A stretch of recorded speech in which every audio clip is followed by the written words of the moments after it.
Well,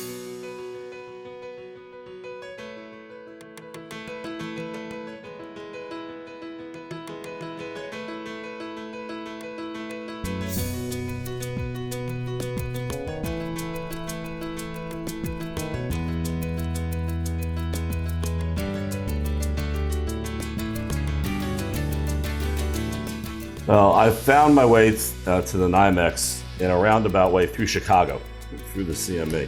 I actually started out, Jimmy Kalenis was my first boss. He put me in as a runner with Thompson McKinnon right out of college. I was working for a guy named Mike Jennings and Dave Powers, which is a whole story in itself. Clerked there for about a year. My father was a COMEX silver trader and also on the board of the exchange, and then ended up becoming chairman of COMEX and owned the clearinghouse. So it was a natural fit for me to go from Chicago to New York, and I spent 3 years a couple years as a clerk in Chicago as a runner, making $3.75 an hour right out of college. Then I clerked in New York for a little while, traded gold for about 2 years, and then once the Gulf War hit, I pleaded to go over to NYMEX, because my father and I always had this ongoing joke that, he was a COMEX guy. He bled green because the badges were green and the NYMEX badges were yellow. And he was like, no, COMEX is the place. And I'm like, no, NYMEX is the place, because if you went to Long Island and you got everybody's jewelry and you melted it down, you'd go through all the gas. So you'd have the same amount of jewelry and gold, but you wouldn't have the gas. So basically, I forced my way, by asking and asking and asking. And once I went to NYMEX, I never went back. I never went back to COMEX, except for one day I traded in 20 years. Went to school up at, my education was, I went to school at Syracuse University. Did communications, economics, a little bit of everything. Major entrepreneur in Syracuse. I started my own business. I had a t-shirt company. I did every bar on campus, every fraternity on campus, and I was basically playing the arb. Little did I know what I was doing back then, between the cost of the t-shirts, getting them done, and selling them to the bars and everything else. And then, I clerked on COMEX, a couple of summers, but I knew that I wanted to go into commodities, for a very long time, simply, from my father's background and hearing about Silver Thursday and the Hunt brothers and everything else. So that captured my attention, very, very early. Well, I was in a lucky position. Being president, I worked my way up. I ended up being president of the clearinghouse. So Sterling, which was, the family company, and my father started it and grew it on COMEX. As a clearinghouse, you had to have seats on every exchange. So I ended up being a member of all 4 exchanges. They used to have this gold badge, which I never wore. I felt since I didn't buy the 4 memberships, I didn't deserve a gold badge. So I was the first one that made a 4-color badge, actually. So I stepped into those, and then I ended up taking one of the NYMEX seats. But I had all the seats, for all my years there, so I could float around the floor. And originally, when I was on the floor, all the exchanges were on the same trading floor in 4 World Trade Center. It's funny. I keep saying how much I miss it every day, and I do. And, when you meet other traders, it's kind of like we're the Walking Dead. There's something missing about not being on the trading floor. However, with that being said, I think that if I was still on the trading floor, I might be dead. Just the fact that I had 2 shoulder surgeries from being crushed, from my shoulder being shoved into my socket for all those years. I had, back problems, knee problems, headaches, whatever. People didn't realize outside the business listen, it was exciting. It was awesome. It was like going to the Super Bowl every day, but it took its toll. It took its toll mentally with the way that you looked at things in life, which it can also be a positive, but it also took I used to say this guy behind me, I knew when he was bluffing, because when he had a real order, he would take my shoulder and he would shove it all the way into the ground. I'd be holding him up, but when he didn't have a real order, he wouldn't touch me. But all those times of being physically pushed and shoved and elbowed and everything, look at me. I mean, do I look like, I'm in the shape that I was when I was 25 or 30? No, it took its toll. Well, what caused me to leave the floor is simply electronic trading. I remember the day, there's this guy, Eddie Goldberg, that was on the floor, and he would make a market no matter what, 6 bid at 7, 7 bid at 8, 8 bid at 9, 9 bid at 10, all day long. And I'll never forget one time when we put the screens up around the ring, somebody said, hey, where's crude? And Eddie, for the first time, stopped, looked up at the screen and went, oh, wait a second. Oh, 7 bid at 8. And I knew at that point it was over.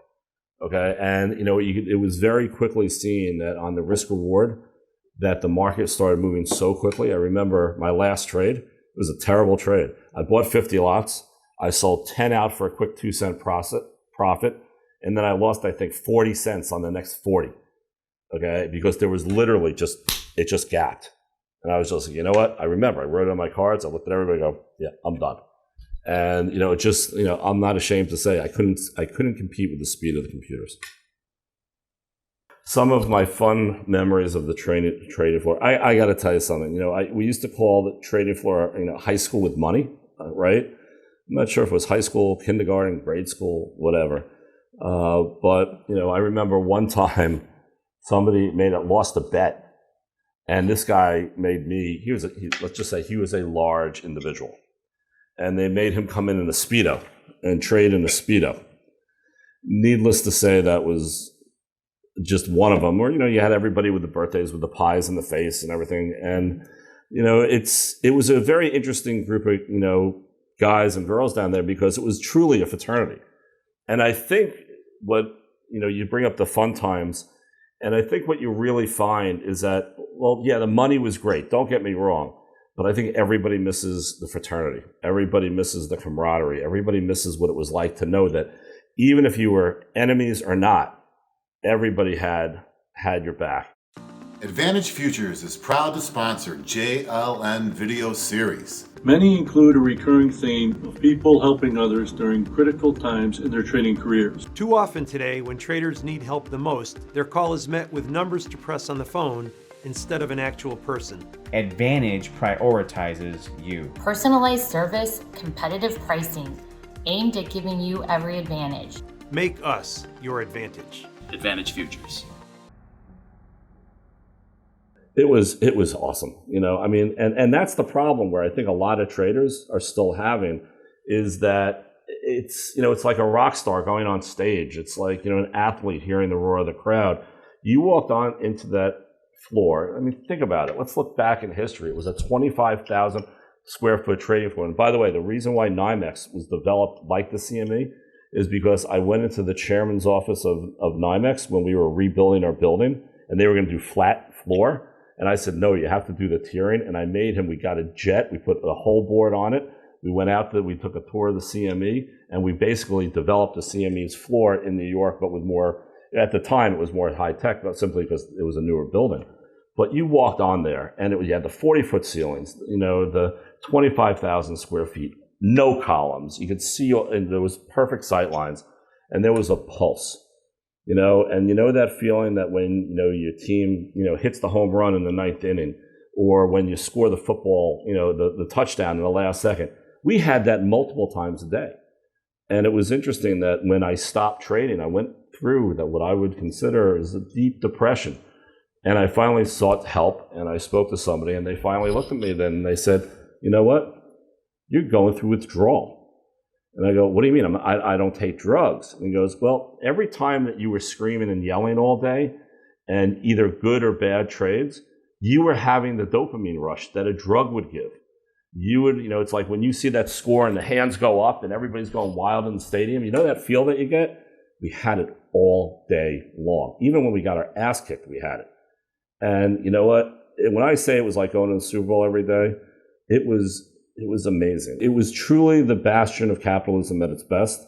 And it really all depended on risk reward. Like, I said earlier, what you could make on the trading floor really had to do with a couple of things. One, your risk tolerance. I was a medium-sized trader. I remember the first time that I went buy them. And we all know as a trader, you never say buy them to a Goldman Sachs broker, okay?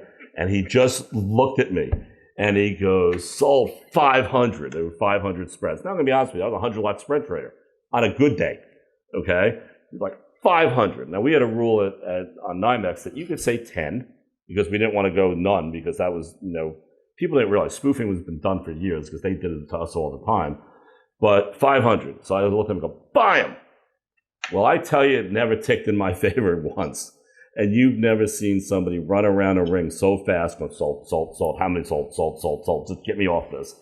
Okay. So But that was my risk tolerance. But if I would take 50 lots, I would have been able to hold on to the trade, and then the trade would have come back my way.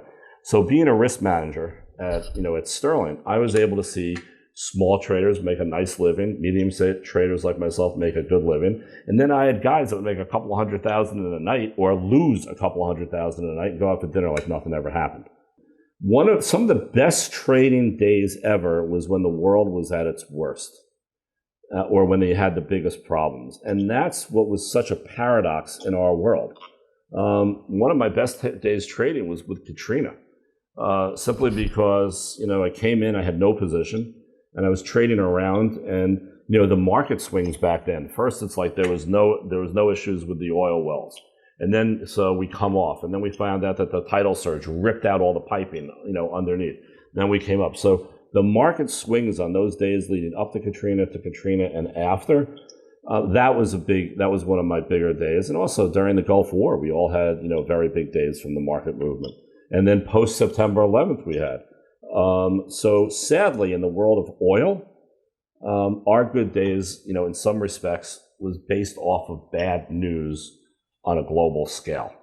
And that's why every time that I'm on CNN or CNBC or Fox and they talk about crude oil is down, $3 today, it's a bad day for crude oil, I'm the guy that says, okay, but it's a good day for the world. It's an automatic tax cut. I'm trying to look on the other side of it, because I just think lower oil prices are good for everybody. I learned very quickly not to have one trading style. And there are people that just had one trading style. I was lucky enough to start in Chicago to see the ARB, right? I was on the phone, all day with the Swiss bank. So I saw the ARB style. So when it was, 6 bid of 4, just jump on it, take the trade, thank you very much. And then I went into COMEX, and it was more of a choppy trading style, in, you're out, you're in, you're out, you're in, you're out. And then I went to NYMEX, where the market was a little bit more fluid and had a little bit more extensions on it. So I always believed that there were times that you had to adjust your trading style to the market itself. The people that when I risk managed, and the people that I've seen that had that one trading style and I talk about this with mindset and everything that I do. If you're stuck on that one thing, you're done. So I was lucky enough to be, and also taught to be, always be light on your feet. So where I was a, first, second, third month spread trader, butterfly in and out, I really tried not to take positions overnight, simply because the running joke was that I could lose 11 out of 10 nights in a row. Okay. And there would be this guy, literally the largest crude oil trader, one of them in the world on the trading floor. And he shared, he was in my office, and he'd walk by my office and he'd stick his head in, David, are you long or short? And I'm like, well, I'm long 10. He goes, I'm long 300. Get out. Okay. Because he knew that if I stayed long and he stayed long, he was going to lose money the next day. So again, know what your styles are. I was a lousy overnight trader. I admit that. No foul, no harm. But I was a very good, quick trader, just to be on your toes and to get in and out. After 9/11, we weren't sure if the trading floor was still there. Simply because when the buildings fell, the first building fell, we were running, and we don't know what happened after the second. So that night, we had Vinny called an emergency board meeting, and I remember Stu Smith and Richie Schaefer got an escort, and they walked from like 60th Street all the way down, saw that the building was up, walked up to 16 floors of the building, or 15 floors of the building. We found that the building existed, but all our electronics and everything was just crushed because it was all in the towers. So Vinny ends up calling another board meeting. We end up meeting at the Palace, what was then, I guess, the Hemsley, now the Palace Hotel. And we used that as our command center, but we put somebody in a car, literally in a car, and had him drive out to Chicago just in case we couldn't get up to work out a deal with maybe putting our symbols on your Globex platform as a backup.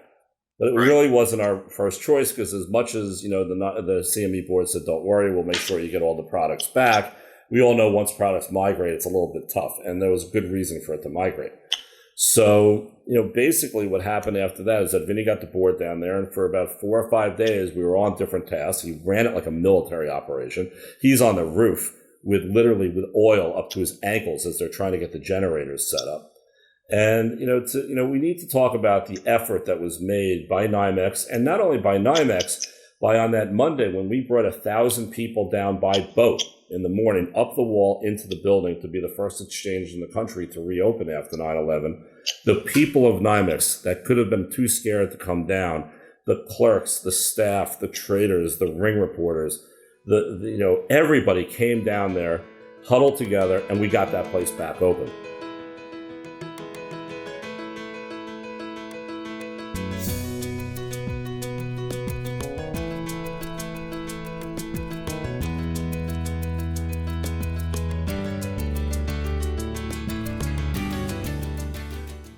Advantage Futures is proud to sponsor this JLN video series.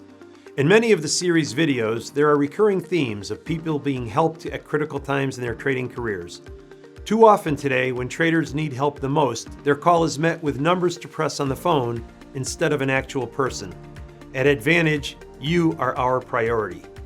Everyone needs an edge or advantage when trading. Make us your advantage.